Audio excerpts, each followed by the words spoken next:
मित्रांनो, या व्हिडिओमध्ये आपण मुंबई उच्च न्यायालय संदर्भात लिपिक, शिपाई, चालक आणि स्टेनोग्राफर या पदासाठी जी काही लेखी परीक्षा होणार आहे मित्रांनो 2026 मध्ये, तर त्या संदर्भामध्ये चालू घडामोडी विशेष प्रश्न आपण या व्हिडिओमध्ये पाहणार आहोत। अतिशय आयएमपी आणि महत्त्वाचे प्रश्न या ठिकाणी असणार आहेत।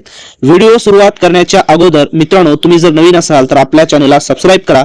आणि तुमच्यासाठी अतिशय आनंदाची गुड न्यूज म्हणजे काय आहे, नुकतंच मुंबई उच्च न्यायालय लिपिक या पदाचा निकाल लागलेला आहे आणि यामध्ये आपल्या बऱ्याच कॅन्डिडेटचं सिलेक्शन झालेलं आहे आणि त्यांचा हा फीडबॅक आहे, तुम्ही वाचू शकता।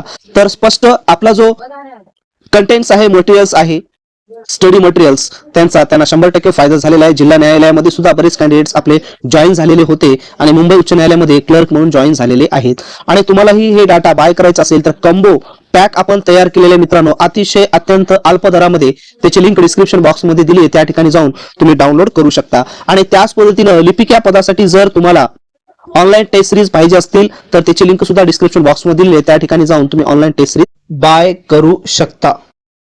प्रश्न काय देण्यात आलेला आहे, महाराष्ट्र सरकारने मुख्यमंत्री माझी लाडकी बहीण योजनेची वयोमर्यादा 21 ते 60 वरून किती केली आहे? तर 21 ते 62, 21 ते 65, 18 ते 60, 21 ते 70। तर या प्रश्नाचं योग्य उत्तर आहे मित्रांनो 21 ते 65। त्याच्यानंतर प्रश्न क्रमांक 2, 2024 चा महाराष्ट्र भूषण पुरस्कार खालीलपैकी कोणाला प्रदान करण्यात आला? तर या प्रश्नाचं योग्य उत्तर आहे मित्रांनो अशोक सराफ। शक्तीपीठ महामार्ग महाराष्ट्रातील कोणत्या 2 महत्त्वाच्या तीर्थक्षेत्रांना जोडणार आहे? तर या प्रश्नाचं योग्य उत्तर आहे मित्रांनो नागपूर ते गोवा। पुढचा प्रश्न, महाराष्ट्र शासनाचा गान सम्राज्ञी लता मंगेशकर पुरस्कार 2024 कोणाला जाहीर करण्यात आलेला आहे? तर अनुराधा पौडवाल। पुढचा प्रश्न, नुकत्याच झालेल्या विधान परिषद निवडणुकीत महाराष्ट्रात कोणत्या पक्षाने सर्वाधिक 10 जागा जिंकलेल्या आहेत?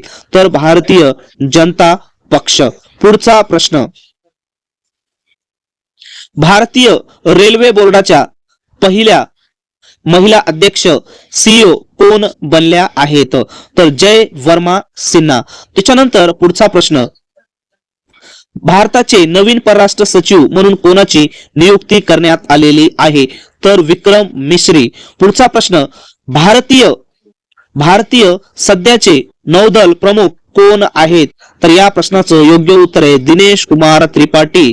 पुढचा प्रश्न, युनेस्को जागतिक वारसा समितीच्या 46व्या अधिवेशनाचे यजमानपद कोणत्या देशाने भूषवले? तर या प्रश्नाचं योग्य उत्तर आहे भारत, नई दिल्ली। पुढचा प्रश्न, टाटा सनच्या मानद अध्यक्षपदी कोणाची नियुक्ती करण्यात आलेली आहे?